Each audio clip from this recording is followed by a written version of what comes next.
With pipes in Texas freezing and bursting, the wait for plumbers is long. But one good Samaritan from another state decided to help out. And he wasn't even from a neighboring state. Wait until you hear how far he traveled. Hey, hey, hey! I wanna march my life away. Dance like I'm insane. Don't give a damn what they say. The Daily Detour. Headlines and entertainment on your schedule. Featuring music by our house band, Quickie. And now, your host, Dan Roberts. For new listeners, welcome, or welcome back. Here's what you're in for, according to a review from PugFugly84, a name you can trust. This review from Apple Podcasts, he says, morning radio in one quick dose. Love listening to Dan spread some good news and chat with some funny people. It's an entire morning radio show in a quick 15 to 20 minute listen. Thanks, PugFugly84. I know who you are. And you should totally be a guest on an upcoming episode because you do some cool stuff. I would also add to that review that this show is intended for an adult audience and occasionally, perhaps frequently, explicit language will whiz by your ears, perhaps corrupt your sweet, innocent self. So that's the disclaimer. That's the warning right there. Also, lately, I've gone to a once-a-week format as I am on a job hunt, and that requires my attention. Also attending PodFest this week to learn more about this whole quote-unquote business of podcasting. And so rather than 15 to 20 minutes every day, I'm giving you an hour or better once a week. So now we're all on the same page. Let's get on with the podcast. Here's today's good news story.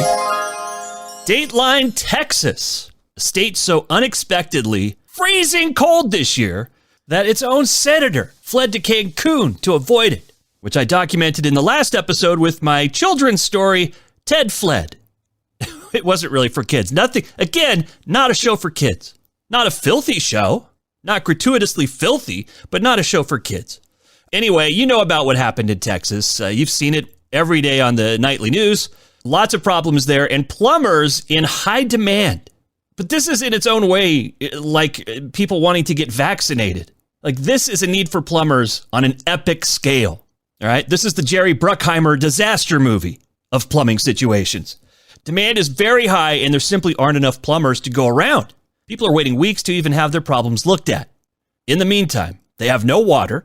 You know, that liquid we all need to stay hydrated and alive and shower with so we don't smell like the dirty underwear in Ted's luggage. Ted who fled. And I've heard it can cost as much as $2,000. $2,000 some people are asking for just to come to your house to give you an estimate. That seems like gouging. That seems crazy to me. Is that supply and demand, or is that simply taking advantage? You decide. Anyway, so with all this going on, and people with very few places to turn, it's nice to see that just like in a disaster movie, a hero has emerged. His name is Andrew Mitchell, and he heard the cry for help all the way in New Jersey. Last I checked, New Jersey, a little bit of ways from Texas. Google telling me it would take 26 hours to drive there. But to Andrew, this was his calling. He needed to step up. Felt like he not just wanted to help, but he could help and should help.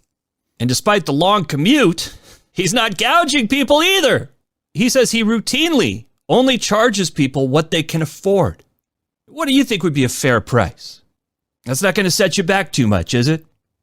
He says that he never tries to take advantage of folks. Instead, he likes to think that when they count their blessings, he will be among them. There's your good news right there. Good guy.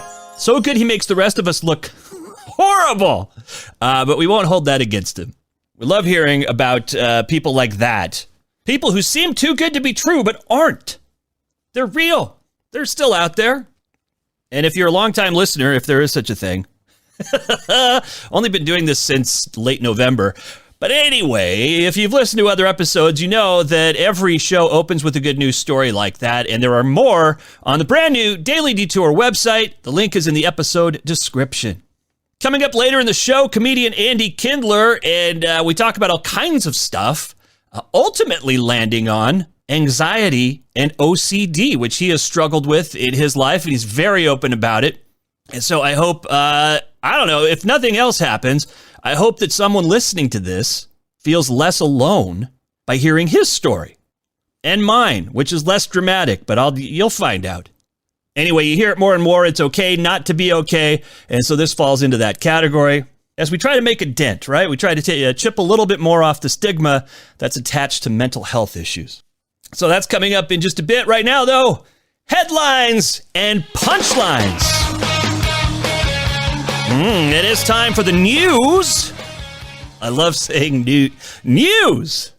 Exciting news. We're all happy. The FDA has approved Johnson & Johnson's COVID vaccine for emergency use. Yeah? Well, I suppose a pandemic qualifies as an emergency, you think? But that's not the only good news. Also good, the Johnson & Johnson vaccine requires only one shot.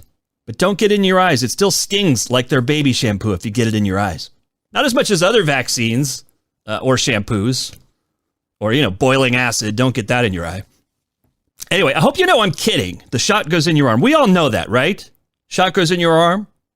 In other news, an important LGBTQ rights bill has passed, largely without the support of the GOP, who continue to walk the straight and narrow-minded.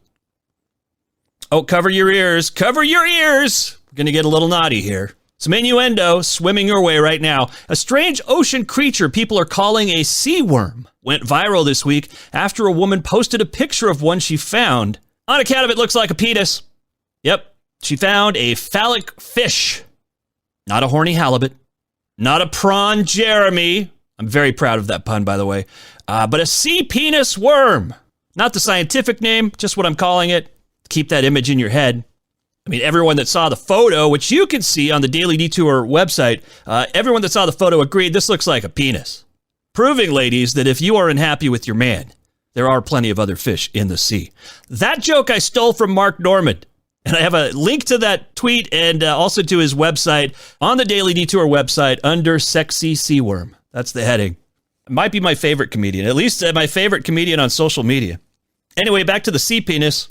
The long, thick, unsightly, yet strangely arousing and not at all intimidating sea penis is named after Priapus, the Greek god of male generative power. That's what the scientists decided to name this thing, this worm, Priapus. So even scientists had dirty minds the first time that they saw this thing. Well, let's name it after the Greek god of male stamina. Nerd humor, squint humor, Bones reference. And again, you've got to see this thing if you haven't. And I can't imagine that your friends didn't say, look at this. Oh, you got to see this. Here's a picture of this from every angle. You must watch. You must look. Ask any mermaid you happen to see, what's the best penis? Dickin' of the sea. We've got that photo on the Daily Detour website, so take a look. And the posted story is full of way more puns and nonsense. Costco in the news, they're raising their starting wage to $16 an hour. Good for them. Employees will receive those checks in a bundle of 2, along with a small sample of meat or cheese on a toothpick. Would you like to try? No, just give me my money. Now, this is interesting. Despite our struggling economy, art sales have increased during the pandemic, an indication that people have become bored looking at their blank beige walls. Why do we paint the walls beige again, honey? There's no color here. Depressing. Anyway, art sales are up. We know this because Etsy has reported a 95% increase in searches for wall art, an 80% increase in searches for stained glass windows or wall hangings, and a 46% increase in searches for sculptures. Previously, Etsy's #1 search was, can I get my money back? And that's it for the headline news. Headlines and punchlines. Andy Kindler coming up. You may know him from Everybody Loves Raymond. I believe he was on Mark Maron's IFC show. I should probably, confirm that before I just go spreading rumors. Oh, what the hell? It's a podcast. He was also on David Letterman's Late Show, where he did remote bits where they send him out on the street, chat with people. And he has an album out called Hence the Humor, which is available now wherever you like to buy, stream, or steal your comedy albums. So we'll learn all about Hence the Humor coming up after Hollyweird News. Tiger Woods was in a serious car crash recently, and despite not dying, every news program took the opportunity to run lengthy Lifetime retrospective reels that we usually refer to as obituaries. Can you imagine being Tiger Woods, waking up in your hospital bed and watching that? You'd think you were dead. Glad he's okay, though. Apparently a very serious injury and a recovery process ahead of him, but he's alive and golf not out of the question, so that's the good news. Also making headlines, Lady Gaga, whose dog walker was shot and 2 of her French bulldogs stolen. Now, after just a couple of days, the dogs were returned home after Gaga offered a $500,000 reward for their return. No questions asked. But, can I put up my hand? I do have a question. Who shot the dog walker 4 times? Maybe a reward for that by somebody. And this is not a knock on Gaga. She has made her appreciation and concern for her dog walker very public. But I'd just like to point out that the press, who I don't usually pick on, I hate people picking on the press, but the press seems to have forgotten all about the dog walker. The dog walker who got shot, who apparently is not the story. He's peripheral to the actual story, which was about the missing dogs. Moving on. Charlize Theron has said she'd love to star in a lesbian version of Die Hard. One possible name for the film, Lesbian Die Hard. She thinks it's a good idea, the concept, not the title I just threw out, but the actual concept.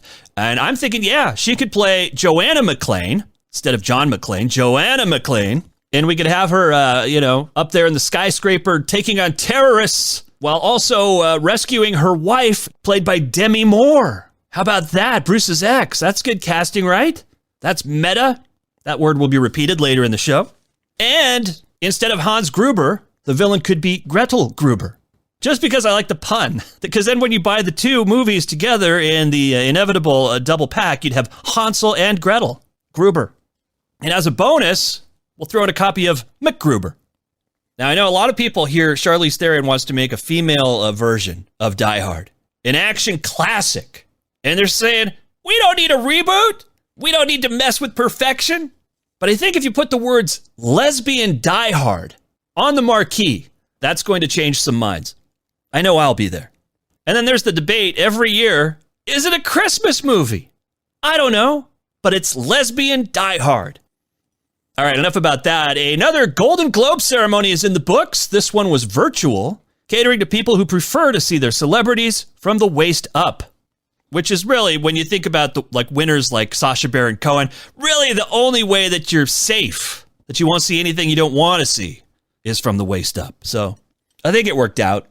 Still, watching all those famous faces in Brady Bunch squares on the TV, starting to feel a little bit like a Zoom meeting with your boss, isn't it? Assuming your boss is funny and wildly attractive. All right, one final showbiz news story for you here, and just a couple more bad jokes. Guns N' Roses frontman Axl Rose is on a new episode of Scooby-Doo, and guess who? That is 100% true, and it makes sense because Axl has a lot in common with Shaggy and Scooby, starting with the fact that they're all covered in tattoos. You don't see them on Shaggy and Scooby because they paint over them with makeup, but they're covered in all kinds of tattoos. Also, Shaggy, Scooby, and Axl Rose all get the munchies. I don't know what's going on in that van, but it makes everyone hungry. What's with the smoke coming out of the van? Like it's the fog monster. No, I ain't buying that. The mist monster? Guess again. Like who wants pie? How about a Scooby snack? Would you settle for Scooby snacks? Shaggy and Scooby always have an appetite for those Scooby snacks, while Axl Rose has an appetite for destruction. You know where you are, Scooby-Doo? You're in the jungle, baby. You're gonna die. Or at least get separated from your friends, tied up and held prisoner in a cave until they can find you. Velma will probably figure it out, unless she drops her glasses. This is getting weird. Let's move on.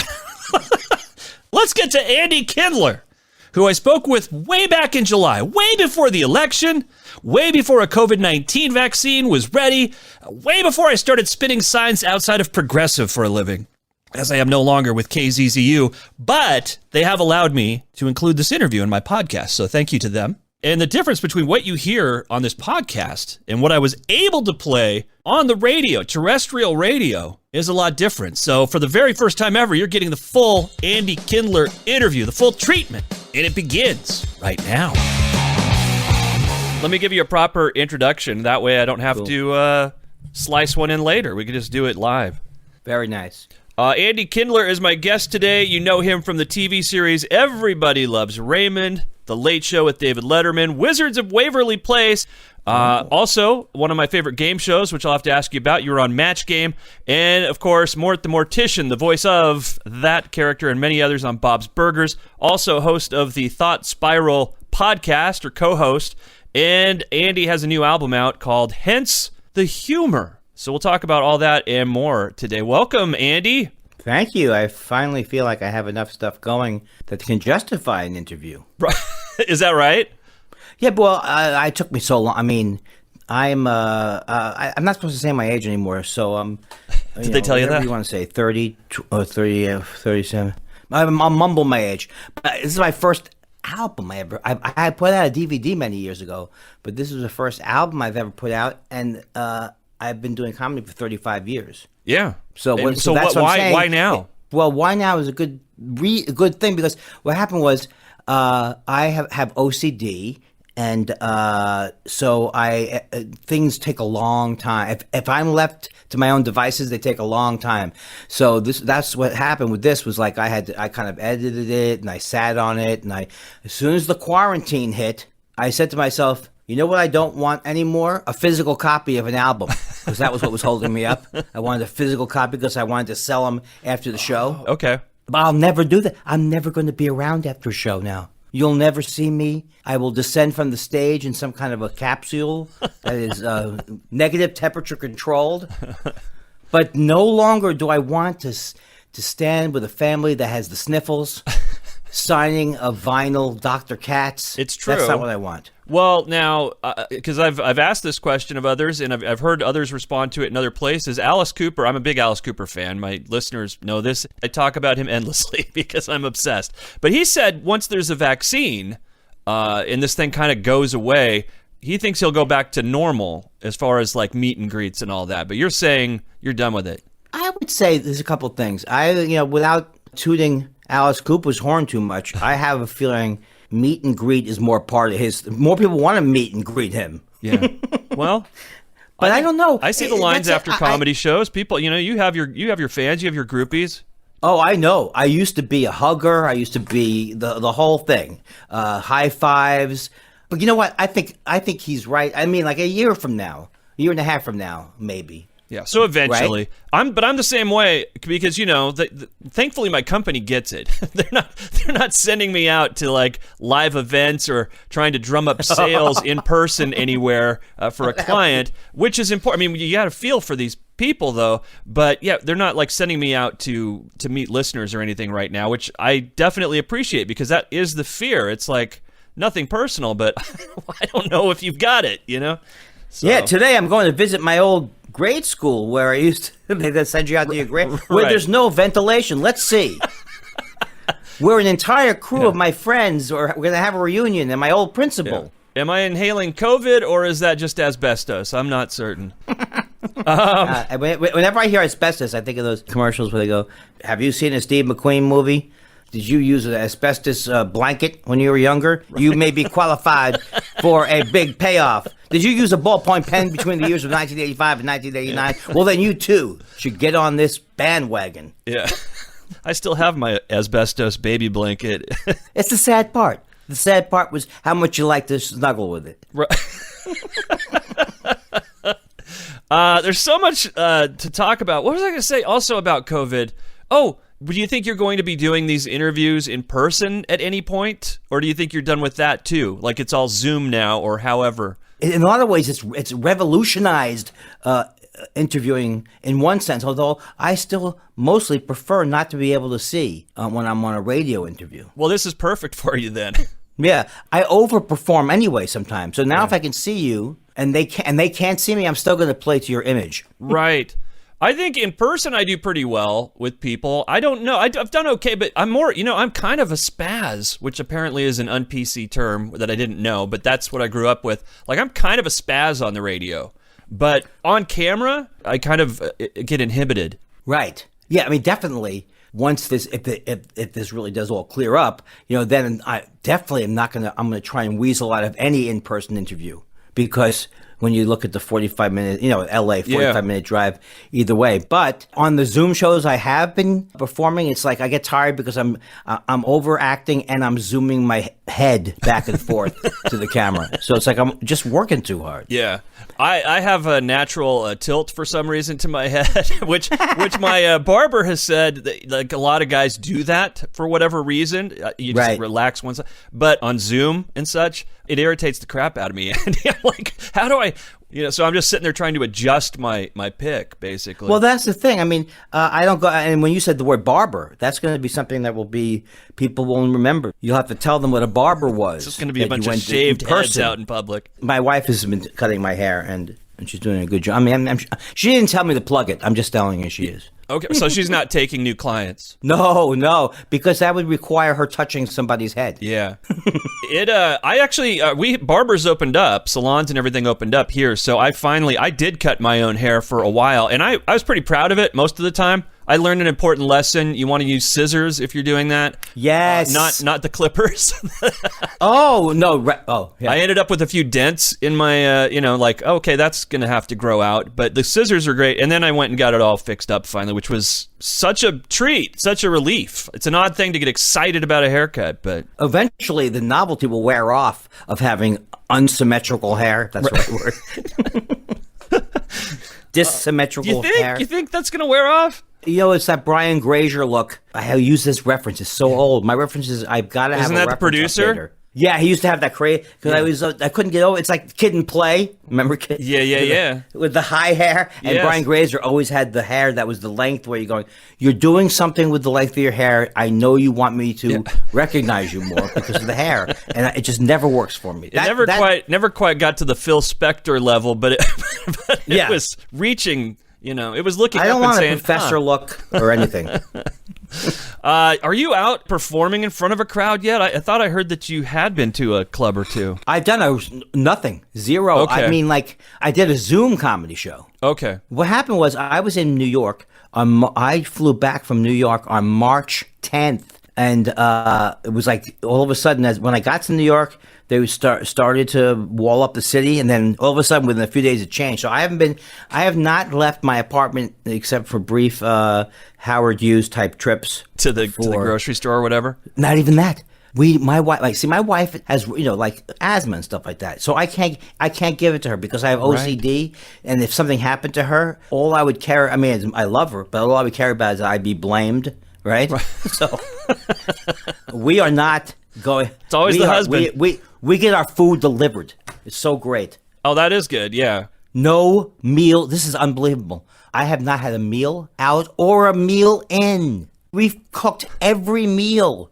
Yeah. Since March 12th. Wow. Well, we've actually had food. So we've had restaurants delivered. We did one. I didn't want to do it really, but it was our anniversary, and we thought, I guess we thought it was like a suicide pact or something. We went to a restaurant and dined in, and that was after getting kind of the all clear for a while. Yeah, and right. and they handled it pretty well. I mean, we were as spaced out from other people as we could be. Of course, now you realize the ventilation's still a problem, but then it was like there was an uptick within 3 days. In the COVID cases, so I'm not going out to another restaurant anytime soon. Well, yeah, there was the thing that made me so angry was that I guess Wisconsin had protested some mask rule, and this was a few months ago. So then they showed everybody in Wisconsin in a bar, and it's like you're not supposed to be elbow to elbow. That wasn't the point. Yeah, you're not supposed to be doing Bikram yoga. I saw.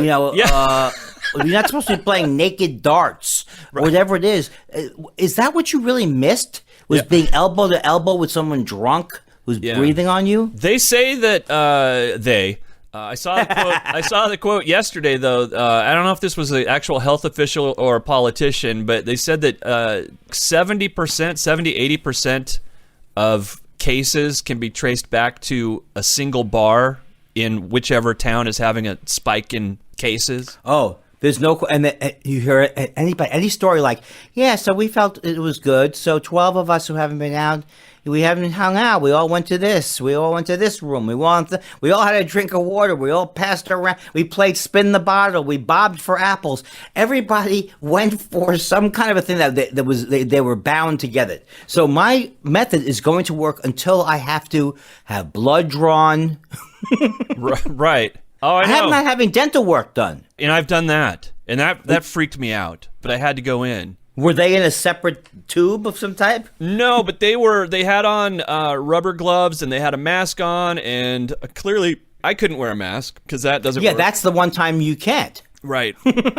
But, I don't know. What does it take? 14 days or something? Like, I'm fine. I could be asymptomatic, I suppose, but I think I'm good. But that's the thing that's just, my wife wants me to hug her. I said, honey, let me wait. No. But she said, we're quarantined together. Still, I said, why take a chance? It's too soon. Yeah. I'm doing jokes like comics would do 100 years ago about their mother-in-law. Right. Hey, sometimes those still work anyway, so there's a reason. You just analyzed your own comedy, which I listened to your album, Hence the Humor, which is kind of interesting. I've never heard any comedy album quite like it. It was almost like if I was on set with a movie director and they were giving me the commentary track at the same time they were directing the actors.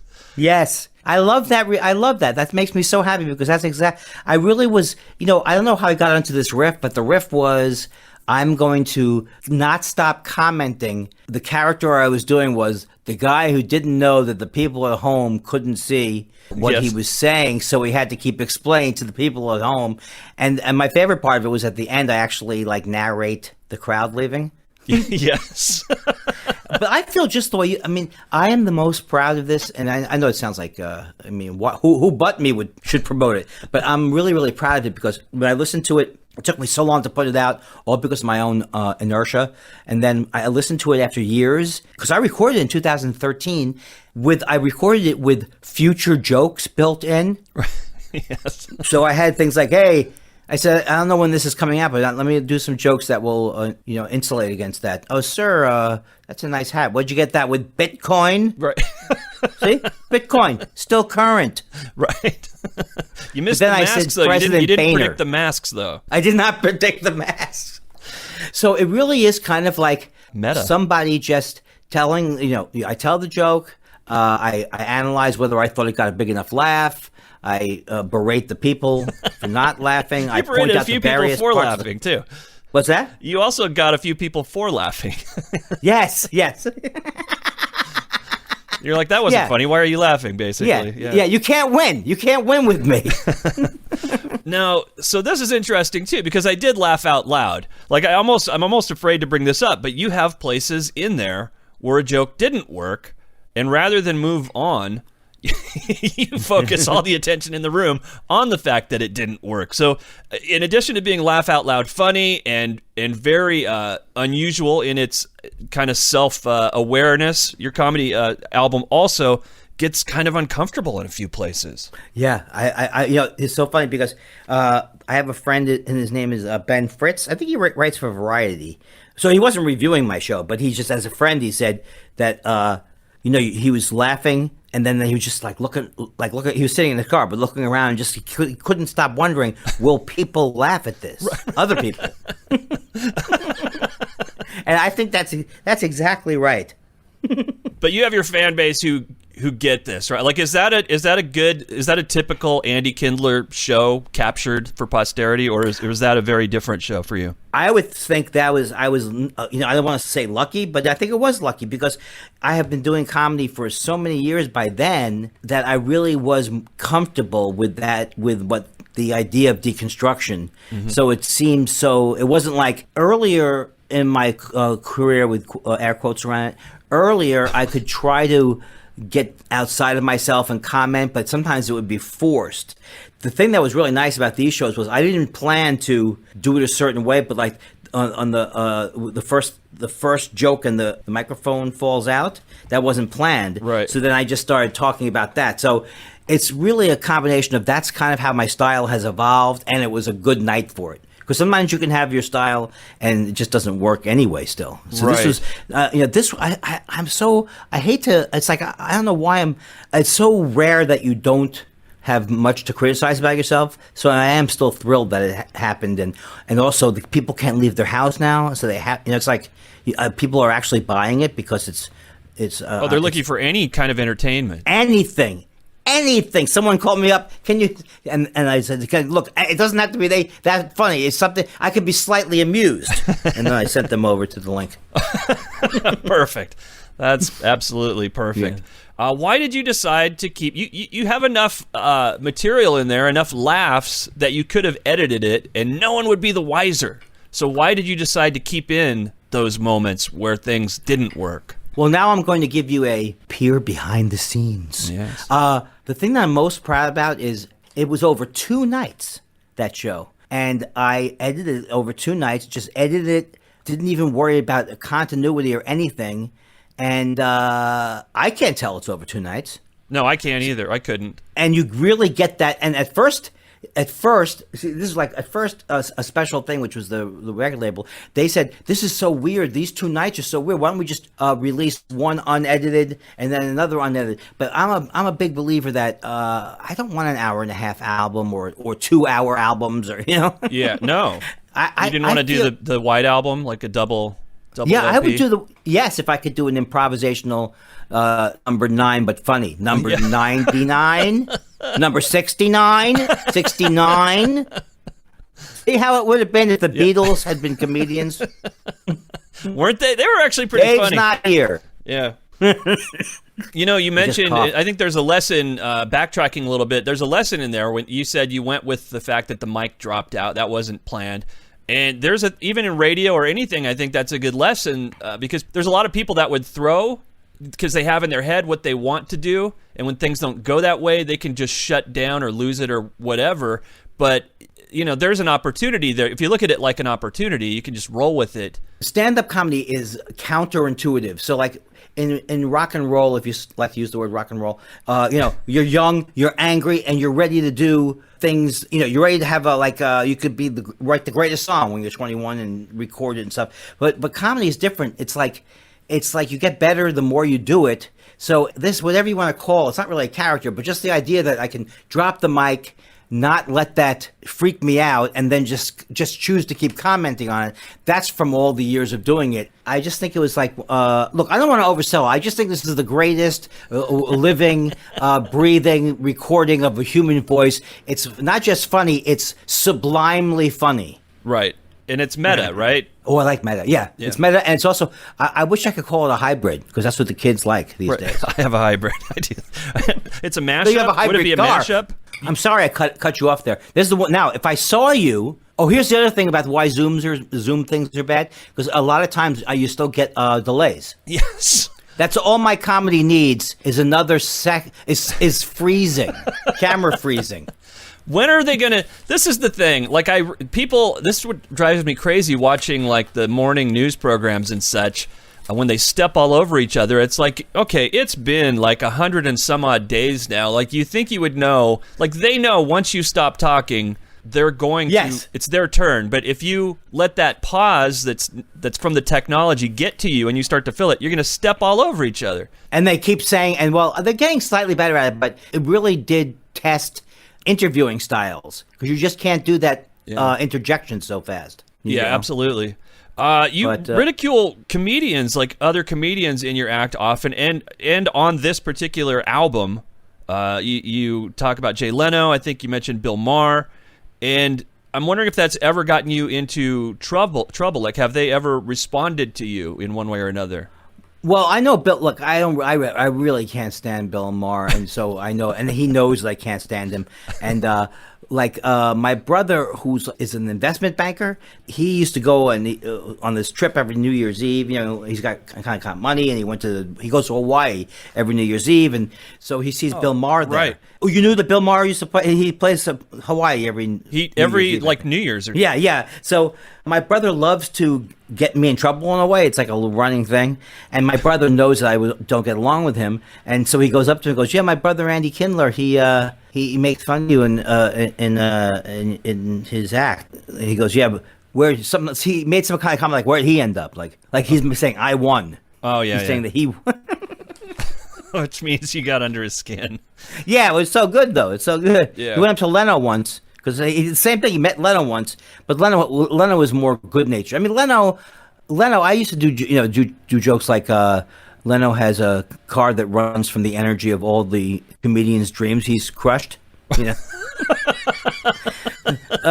But I don't, when I'm talking about Leno, I don't have the same hate anymore. I used to really like this. If you said Leno, I go, oh, Letterman should have had that gig. And Right. I've let or Conan, or, Well, but Jay Leno's actually not like a Bill Maher. I think is actually a negative. What would it be? Cyborg, maybe? I don't know. Some kind of a Sent from the future. sent from the future. Rub you the wrong he's a way. futuristic bigot. Right. Oh, jeez. I used to go nuts on Twitter because if people would make fun of Muslims, I couldn't stand it. So Oh, yeah. So I love watching the Bill Maher show, but I don't agree with him on everything. And Yeah. he has definitely, like, when he goes after Muslims, it's, what are you doing? Yeah, it's You're like, starting to what- sound like the other side. I don't know. did something happen at school, in the grade school, or did a Muslim kid steal your? Yeah. That's not called parev. Halal. It scares the crap out of me because I think it seems like once you get to a certain age, you just start going racist. I don't know what that is. Yeah, I know. It's really, really. But that's where I feel like he's in the business of I'm going to say the thing that's not popular, and then I don't know. White men really kind of form that whole. Not that he's all right, but the white men are the foundation of a lot of these angry Sure. bigots. Yeah. All religion is terrible, and the Muslims are the worst. I mean, that's not me saying that. It's them saying it. Right. No, it's a weird Also, thing. So being a straight white man, Right. you find yourself, people just assume you're in the club. You're in the same club, and then they drop their little casual racism or sexism or whatever your way. Yeah. And it's like, wow, I can't, like, and I'll usually call them out. It just depends kind of on the situation, I guess. But usually I'm like, you really believe that? You can't say that, or you shouldn't say, or whatever. You're wrong. I don't know. But it's bizarre to me that they feel comfortable enough with me as a stranger in this situation or whatever to just let that stuff fly out of their mouth. Yeah, like that's what Mary Trump was saying on that. She did an interview. She was saying that Donald Trump, used the N-word. He would anti-Semitic. He was like that's what their family did. But I think at this point we know that he's the most racist human being. He's as Mary Trump called him, a virulent racist. Right. Have you read the book, or you're just following? You've been taking copious notes on the articles. No. I saw her on Rachel. She was on Rachel last night. Okay. Rachel Maddow. So. Oh, not Rachel. Not Rachel Ray. Rachel Ray. Now, I know that I shouldn't. That it's a low you should leave. You should cut off a conversation with a comedian when he starts to complain about commercials. But I don't understand the Rachel Ray that she makes. How can you be a chef and make dog food? Nobody wants to know. Just if you like my people food, maybe you should throw it to your dog. Well, her dog. Well, yeah. Everybody knows that she loves dogs, though. So I think that's the thing. She's not a real chef, which she acknowledges. I know that. I know. She's not licensed or certified or whatever you want to say. No, she was Oprah's chef at one point, I think. That might be true. Yeah. I don't know. And we'll be back. We'll be back with two men who know very, very little about the subject. Doesn't matter anymore. Opinion trumps facts and science and everything. That's where we're at now. Yes. I don't feel like that's true. No, I don't feel. I'm not going to feel comfortable till November. And I'm like, this is like, everybody says they're leaving the country, but you will, please, Canada. This is a plea right now. I will come immediately to Canada. It's hard to find work. It won't be for you because you've headlined. You probably traveled to Canada and have done gigs there. But you have to be able to get a job in your field in order to work. Like, you can't just drop in and take a job away from another Canadian, basically. Well, I know, and it's like the thing is, the laws for years were kind of so much in the favor of Americans. It's so easy for us to go up there. Meanwhile, Canadians are hilarious, and they run them through the ringer to come down here.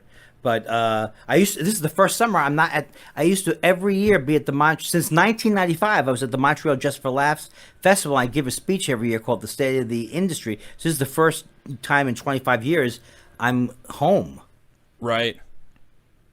And as far as leaving and going to Canada, I mean, the trick is finding the window. Like, what if that window closes? Like, what if you're like, because I'm afraid of a dictatorship, really is what I'm scared of. So my passport is ready to go. But, what if the borders close all of a sudden? Like, what if they're not letting Americans out of the country? I think two guys like us, we should prep together. We should be preppers. Do you have a bunker? I'll tell you what what are you talking about here? What's that? Do you have a bunker too? I mean, what are we talking about here? Let me tell you what I have. I have a box of condiments so far. A box of stuff from McDonald's, ketchups, mustards. So if you have the actual food and the... Perfect. And then the other thing, though, is so you've got your passport ready to go, and then now a pandemic has been thrown in to wrench things, right? So not only do you have to find someplace you can go that's democratic, but also has a low kind of count for COVID. I used to love when Letterman would say... He'd say, I remember him saying this because it was funny then because he would say, okay, there was the H1N1. Okay, we're going to have a possible pandemic. And as I always say, when you have a pandemic, you have to sterilize your pan. And that seemed funny when it wasn't happening. Yeah. It's absolutely 100%. Let's see. Let's talk about some of your other gigs here before time gets away from us. Everybody Loves Raymond. Any, memories you can share from that? Well, that was first of all, I knew, people always think that I know Ray Romano. We grew up in the same borough together, but he started in New York and I started in L.A. So we didn't, and then, but coincidentally or whatever, we did the Young Comedian special together. Mm-hmm. The one that was hosted by Dana Carvey. Okay. And with Ray Romano and Janine Garofalo and Judd Apatow. And that was a big deal, right? That's how a lot of comedians back then got noticed. Yes. And it was a very, before, in the 90s, everything got too overexposed. But before it got overexposed, that was one of the main shows. I mean, people couldn't for some reason get enough of comedy. Yeah. Well, we're there again. I think we're there again. Yeah, I mean, it never went away. It's just that that comedy boom where there were just too many clubs and too many comics. I used to, make a joke like, if you could say how you people doing, you can make $25,000 a year now. That's my least favorite, by the way, like at concerts and stuff, when the band comes out and it's the old cliche, you guys ready to rock? Are you ready to have a good time? Like, that's pedestrian, right? Like, what does that have to do with it? Like, no, say something original up there. Yeah, that's why I said, I wish the musicians had stand-up comics right there, banter, How many people here from Cleveland? I guess I won't be getting a lift home after the show. All right, woo! Exactly. Wizards of Waverly Place. Well, thank you. Yeah. I was on the last I'm so proud to be on the last episode of that show. Are you? I just happened to work out that what happened was that happened after the writer's strike, which was it was kind of a nightmare because the writer's strike happened and then the recession happened. So after the strike, a lot of comics gravitated towards these kid shows. They were writing so it was kind of like shows that were written because on two levels. Because the sitcom was was kind of at the verge of extinction, but then Disney Channel had a lot of sitcoms aimed at kids. Right, but the thing was because there was a strike, after the strike, you lost some of those shows and stuff. So anyway, but it was a brief kind of cool moment. I mean, it still happens that way. That kid shows have people writing jokes that adults will like because that's kind of how they hope the whole family watches. So it was really cool because it was really written for comics and then just the fact that I got to meet, she was such a sweetheart. That Selena Gomez and. Yeah, I was going to ask you about that. And she was still very young, or at least she grew up on the show. Right, so I think I knew her when she was 16 or 17, maybe. Okay. Yeah, 15, 16. I forget because the show ended when she was 18 or something. And she was already kind of a big deal, right? I mean, she was what drew eyeballs to the show, probably. Yeah, and there was another guy I worked with. His character was called Professor Crumbs.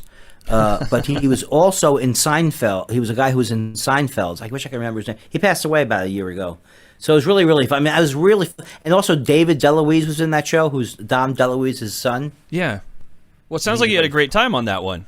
I did. I really did have. I wish I could criticize. I mean, you could bring up things. You could bring up things that I was on where you really could criticize. Like I was once on a show, Pet Stars.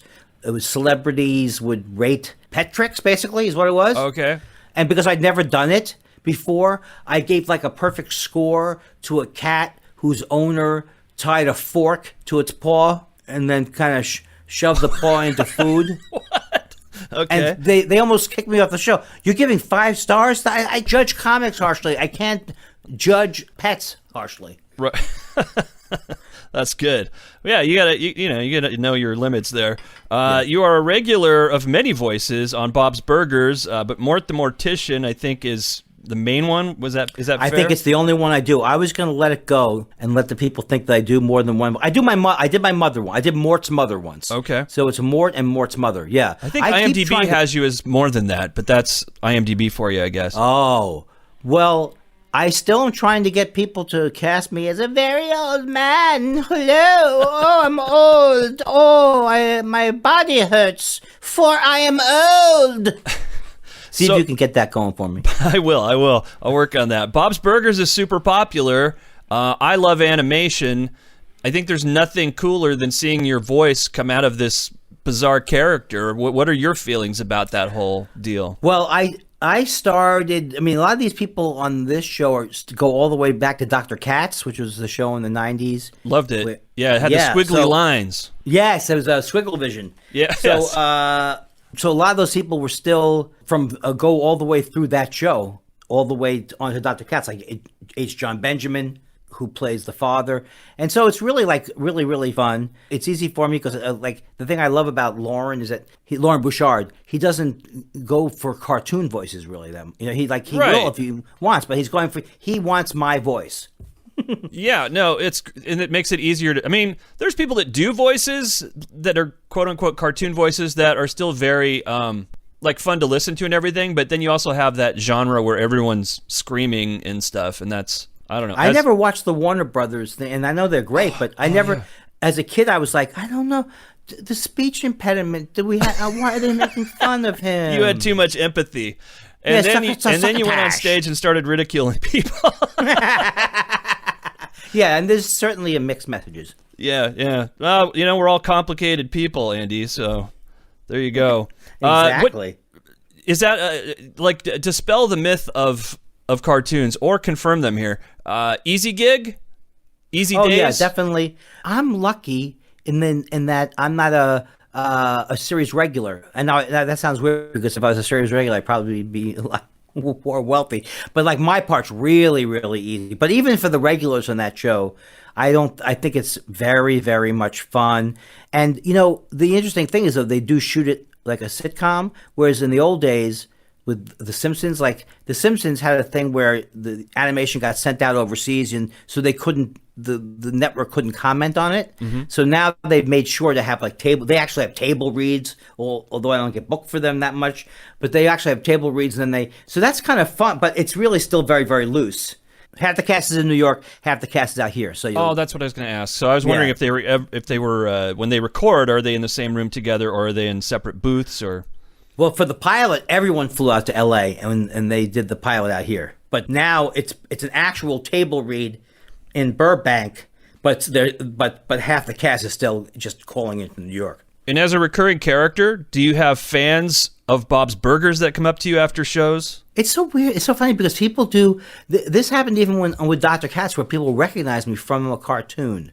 So it's a little bit different with Bob's Burgers because it's such a hit show in a way amongst the people who like it. Well, yeah, it's still on the air. It's definitely a hit. Right. So, so those people can go quick. But I just want to just put it out there that I don't have any trouble circulating around the city or walking around. Well, that's the best kind of fame, isn't it? That's what I say.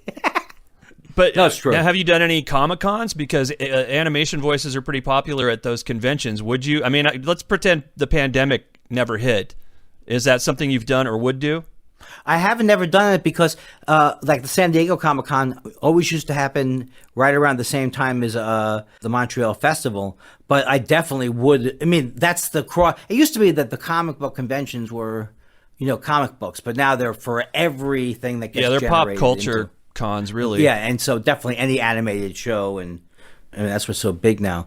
But yeah, I have two. the other thing is I have no more gigs for the rest of the year. So I'm missing and I don't want people to feel sad, but 3 or 4 festivals, people. The Well, it's Montreal right. It's kind of Festival. scary because, and you're in a better position probably. But I think about our local comics and regional comics, and Yes. it's a they're being hit as the arts got hit first.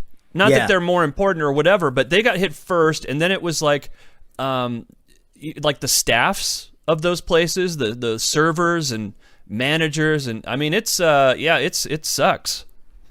I know. I am an optimist in general, and that's how I want to go out. On this interview or No, just going. No, Just in I life? think things are going to be. No, I think it's going to be.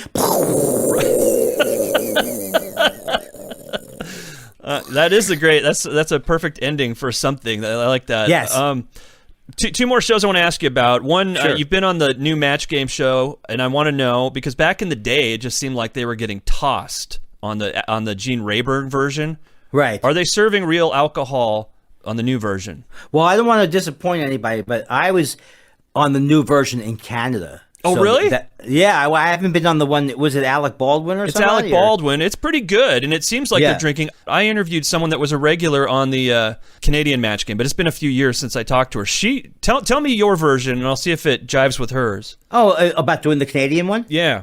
Oh, it's just a pure joy. Everyone's so much more relaxed there in general. And the only thing was I did the Match Game. It was the night of the one debate that Obama didn't go well with Mitt Romney. So, and we were getting reports during the Match Game. So I was kind of depressed about that. Oh. But otherwise, it really is an amazingly fun game to play. 100%. It's so fantastic, and I think the new one really does it justice. The Canadian one, though, what I heard was, yes, the drinks are completely real, and then you shoot a bunch of them in one day, Right. and everyone goes out to lunch at some point during that, and then they come back and shoot more episodes, but at lunch, they continue to drink. Is that true? Well, no, I think, this seemed a little bit more buttoned down than that, but maybe it's because they had been, I was on a latter shoot, maybe the earlier shoots. I just feel like in general that Canadians are fun. And it's not that they're funnier than us, but they are in a way just by definition because they're always kind of commenting on American culture. So that it always has that vibe, whatever you do up there. Yeah, no, they seem like the nicest people in the world when you're up there as well. But just they have that detached, bemused view of America. Yeah, yeah. I went down a rabbit hole last night, Andy, on YouTube, and I watched a bunch of your remotes from the Late Oh. Show with David Letterman, Oh, cool. which still hold up. They're very funny. I would encourage anybody looking just to kill some time after this show, of course. I would go to YouTube and look up your keywords, Andy Kindler and Letterman. And so I'm wondering, do you have any memories of those? Do you have a favorite of those? Were they difficult to do? Were they a lot of fun? What are your memories of the Late Show? Oh, I love the thing that was the greatest thing. He was really my comedy hero, and that was not the only show, but that was one of the shows I wanted to do. And so it was just it couldn't have been a more thrilling thing because he used to go out and do field things, but he couldn't go out anymore because he would just get mobbed everywhere he goes. Right. So they used to do. Rupert G would go out with the camera on his head, and so this was I got to do a lot of things that he used to do. And I think my favorite one, just because it was so crazy, was when the stock market crashed. I interviewed these college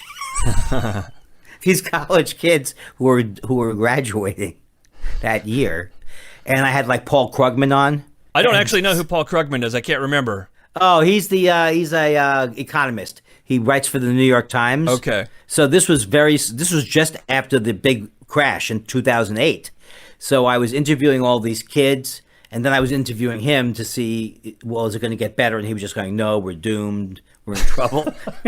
So and then also going down to Wall Street. You just liked in watching the middle of it. light die in their eyes. Is that what you're telling me? Yeah, those. But that's a little bit cruel. Yeah. On a more fun note, I did a couple of Super Bowls. Yes, I saw the Seahawks one, which is, of course, our favorite team over here. Yes, that was the one. Who won that game? See, I don't even remember who the other team was in that video. We've won a Super Bowl. We've done well, but there was a year that like the Steelers. I think it's the stole Steelers. it from That's us. the one. Okay. That was the one. That was a It bad the year, Steelers. Andy. but you made it better with your comedy. I can make even when you lose, turn on hence the humor. Right. Which, by the way, also, hence is a word that comes out of my mouth, and I don't know why. Like, I've used that on the air before, and I'm like, this is like, what is this, colonial language? Like, when did I start saying this? Well, Leo, you know Leo Allen? I do not. Comedian. He used to be in a group called Sloven and Allen, but he's also just a great comic. We were at some comic's house, and there was a whole bunch of people in another room, and he came out of that other room, and I said, what happened? And he goes, this guy said this, and that guy said that, and I said, hence the humor. And then he said, you have to name an album that. So Leo Allen is why I named it, hence the humor. I think you've got your catchphrase, too. You joke about not having a catchphrase. I think that's your catchphrase. Yes, and it saves every joke that doesn't get a laugh. Yeah, I think I cut you off. You said that one of your favorites, or your favorite remotes for Letterman were the Super Bowl ones. What did you like about those? They actually weren't my favorite to do, but they were exciting as a total thing. So, for example, the one where Pittsburgh won. You know, he always gets tries to get the quarterback. So, who's the name of the quarterback on the? Oh, why can't I think of his name? The tall guy. Anyway, I kind of like fist bumped him in the locker room. Oh, it wasn't it? Was it Holyfield? Holyfield was there, but the actual quarterback of the Pittsburgh Steelers. Okay. I know I should know his name, but it's off season now. So the thing that was funny was we taped it, and then I flew the next day to Letterman on the Monday to present it, because normally I would do the shoots and then they may be shown a couple of months later or something like that. So that was very exciting, you know, to go right for the Super Bowl, and then he was on the show too. Yeah, it had to be a ton of fun. It looked like you were having fun in every one of those videos. Ben Roethlisberger. Yeah, you know what, Andy? I'm a horrible, like, I like baseball and hockey, and I barely know my players there. Like, I'm such a casual, almost disinterested sports fan. I was better when I was a kid, because I knew the names of people. Yeah, I'm the Comic-Con guy. Like, I am the pop culture nerd. That's my thing. Well, not to name drop, but I'm going to name drop. I got so excited once, years ago, because I guess Mark Hamill at some convention, big convention, Star Wars, whatever, they asked him who was some of the comics he likes, and he mentioned my name. Nice. Comic-Con thing. Yeah. That's all you need. That is all you need. I think you guys would have a great conversation together. Like, I've seen his Twitter feed and your Twitter feed, and I think you have a lot in common. And he's invited me, like when he was in England. He said, "Oh yeah, come on out," and I would love to. That would be fun. Now, were you a big Star Wars person? No, only because I mean, I loved it. Yeah. But I loved the first movie, but nothing. When I say I loved it, I mean I still forgot it 10 minutes after I left the theater. Nothing like the people. Well, I have no. I'm a commitment. huge fan, but we never. There was a shift with generations. Like, Star Wars fans were never like Trekkies. Not that there's anything wrong with that. Like, I admire cosplay. Like, it's amazing what people can do on their own with a sewing machine. I mean, people are doing, like, they should be working in Hollywood, some of the people that are making these costumes. But Star Wars fans never dressed up like that until the prequels started coming out. And then it's like, I never knew that. What is that. going on here? Like, are you my people? I don't know if you're my people. Yeah. Well, that's like, it's so sad when people. I heard this guy. He goes he on TV. Goes, well, I never liked him because the first Star Wars thing I saw was with Jar Jar Binks, and I said, oh, that's it for me. Right. I've never seen the Jar Jar Binks vehicle. It feels. George says all the movies were always aimed at kids. I don't really buy into that. Right. That character feels like it's definitely pandering to the kids in the audience. Yeah. The prequels get progressively better. I like the later sequels, even though George isn't really involved. They feel pretty good overall. But well, Brian there's no Posehn, beating the first two, Empire and the first Star Wars. Yeah, I mean, the first three, but Brian Posehn, the comedian. Yeah, he was like so angry for a few years. Then I guess it got better again. But he was so furious. He would tweet from theaters. Yeah, I gotta get out of here. I want to hit on one more thing, and I'll let you go. And I Sure. hate to end it. I hope this doesn't end it on a down note, but I think it's an important subject. I mean, you joke about having ADD on this, hence the humor. and you've brought up OCD a lot during this conversation. And did you have a real panic attack on the Tom Papa Fortune Feimster show? I did. Can you talk about that? Like, how did you? Is it something you've experienced before, or? Yeah. So what happened was, I didn't realize I'm old, and I don't want to say you didn't know that. Yeah, if you didn't know that, I'm old. So when I came out to LA in 1978, and I was driving, and I from New York, but I didn't drive a lot in New York, and I came out to LA. I would think when I was in the car that I would feel like hit a pebble, right? And I go, oh, I hit a pebble, or maybe that was a person.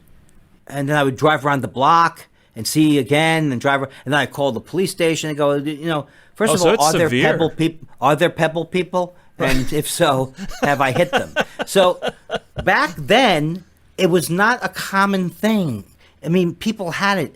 But I remember going to a free clinic, a therapist, because I had no money, and she was like, she said, oh, I haven't heard anything like that. Now, that's one of the symptoms of OCD is like you think you've hit something. And so it's basically a torture mechanism where either you were born this way or family influence, you're constantly obsessing about other things that could have happened and how it could have been. So when I was in my 20s, I would think I hit somebody in the car, and it took me hours and hours to come down from it. Right. But and you didn't think it was weird, right? You were just in the moment of concern and fear and any other emotion, but you didn't think it was unusual. Oh, no, I did think it was unusual. I thought there was nothing that could be done for it. Gotcha.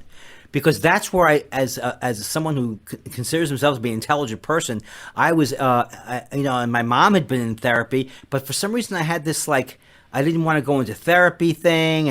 And then with the ADD, I really was susceptible to all the negative media coverage, which is like it's overprescribed and right. Kids are taking it who don't have it. Yes, everybody in college will try one of these things, right? But if you have ADHD like I have, actually the Adderall and stuff calms you down. So, but I didn't get help till I was 50 years old. Well, there's such a stigma on mental health issues. I think it's getting better, but if you're of a certain age, you still are feeling that, or it just lingers in your head that, I can't mention this to anybody because they're gonna judge me, make fun of me, or judge me, or whatever the heck it is. Well, also I didn't know what. This is the worst part, not the worst part, but silly part. I did not know what anxiety was. Yeah. I just thought that this is how everyone thinks. So once I was able to acknowledge that there's anxiety, it's really gotten better, except at one point and when I went on this show, Tom Papa show, I was having a period where I was having like panic attacks. They go away very, very quickly. But so I happened to go through one on their show, and they recorded it. And what does a panic attack feel like? How does that differ from it makes it, it's like anxiety, but if you've never had it before, you might think you're actually dying, or you might think you have to go to a hospital, or you might breathe really, really. The first time it happens to you, like I had it happen to me in my early 20s, and then it never happened to me until actually in the last 3 or 4 years. But great. Right, exactly. And then I would do a nice thing over the last couple of years is I would vomit. I have to go walk away from the conversation and vomit. Oh my gosh. But I'm doing much better now. Doing much better. This is the thing. We grew up, it was just like for depression, the advice was just snap out of it. That's, which Gary Goldman jokes about. Yeah, his special, I think I love his special so much that it blew me away. And it's an important special. I think everyone should watch it, because if you don't have your own issues, which I can't imagine nobody has any issues, it will help you understand the people in your life that are dealing with this. Right, absolutely. And his special, I'm not making any money from it, but just the way because his thing is so intense. But just I love this line where he says, his friends go, "Aren't you worried about the downsides of the medication?" And he goes, "Let me see, dry mouth or suicidal thoughts. I'll go with the dry mouth." Right. Yes, exactly. So there's so many. That's extreme, but there are so many things like that in my own life where it's like, because I've heard that everyone is somewhere on the spectrum of OCD, It could be. Yeah, or there's a most of us continuum. are, but it may not affect, you might have it really low. But yeah, I'm just learning so much about, I think the whole reason we're on this planet, this is how we get out of this on a positive note. I think there's two things we got to do. We got to learn how to get along with each other, and we got to learn to understand ourselves, which is kind of what I'm just starting to do, is look back, because now you can see the pattern. Like, oh my God, like my parents just thought it was funny or cute that I would check the locks on the front door anytime I passed by. And now I look at it and I'm like, I think I have OCD. Like that's not normal, right? No. And again, it's like I have OCD, but I don't have I don't have the hand washing thing. Right. So like some of the things are more debilitating. Well, if you were going to the grocery store every week, Andy, you would definitely get the hand washing thing. It's everyone's got it now. Well, but here's the joke. I was like, like I have OCD, but people have different types. Like Howie Mandel has OCD too, but he has the kind that renders you unfunny. Oh, poor Howie. Yeah. Yeah, poor Howie. I know he does support comedy, though. You got to give him that, right? Like, he's got the Toronto. Problem. Is it the Toronto Comedy Festival? Yes, he bought the festival. Yeah. He's a part owner of the festival, so this could get me fired. I think he can take a joke. Yeah, I think he can. Andy, thank you so much for taking the time. This was really fun. I really appreciate it, Dan. This was really a lot of fun. Awesome. Take care. Be safe, and we'll see you on Zoom or in person someday. That's right. I'll see you on Chrome. That's right. That's right. All right, Thanks, man. Take care. So there you go. If you're dealing with any kind of mental health issues, please get help. If you don't have the support of friends or family, or even if you do, talk to your doctor about it. Because you heard Andy, it doesn't have to be as difficult as it is. Might still be a struggle, but you can lighten the burden. Anyway, I don't know what's coming up next week. Possibly a Letterkenny related show. If you haven't seen Letterkenny, stream it on Hulu. It's fantastic. You may not get it. On the first episode, you'll go, this is dumb. And then as you watch more, you'll think this is the cleverest thing I've ever seen. It's a comedy about some Canadians stuck in their cliques, and it's very good. And then the other thing I'm working on, which is such a Dan thing to do, is trying to put together in lieu of getting Alice Cooper as a guest, which could happen, but I don't think it's going to happen soon. And he just released a new album called Detroit Stories, which I think is really good. So I'm trying to put together a kind of a fan cast podcast. See what's going on between the ears of like-minded Alice Cooper fans. What draws us to this shock rocker? Why did we go down that rabbit hole in the first place? And maybe get some good Alice encounter stories. And I'm thinking about doing that. We'll see if it happens this way. But I'm thinking about doing that on Stereo or Clubhouse, which are apps. Clubhouse is only for iOS, and I've moved off of that. I can still do it probably on my iPad, I guess. Whereas Stereo is available on Android and on iOS, and it's almost like a live radio call-in show. So I could have the guest on, the main guest, or maybe guests. And if you were listening as it was happening, you could pop on with you can record a little message and instantly shoot it our way. So I'm going to play with that and see if that's a thing that I can use going forward, or if it's just a novelty that I don't need to worry about. We'll find out. Meanwhile, if you find yourself just feeling a lot of guilt over listening to such a fine, highbrow, high-quality entertainment show like this for free, and it's affecting your sleep because you almost feel like you're stealing, like you do with the Wi-Fi from your neighbor.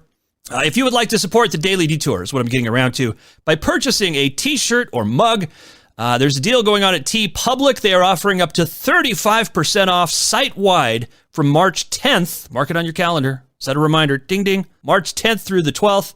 That means $13 comfy, cozy t-shirts. Got the Daily Detour logo right on them, which will increase your attractiveness to the opposite sex or the same sex. Whatever you want out of the t-shirt. Also, $20 phone cases that will protect your phone from your own clumsy hands. And $30 hoodies, which are good for, you pull them over your head, you pull the strings really tight, and then the security cameras can't really identify you too well, which I know is important to at least a few listeners. So if any of that sounds good to you, you can find your way to my shop in the episode description. There's a link right there. Go crazy.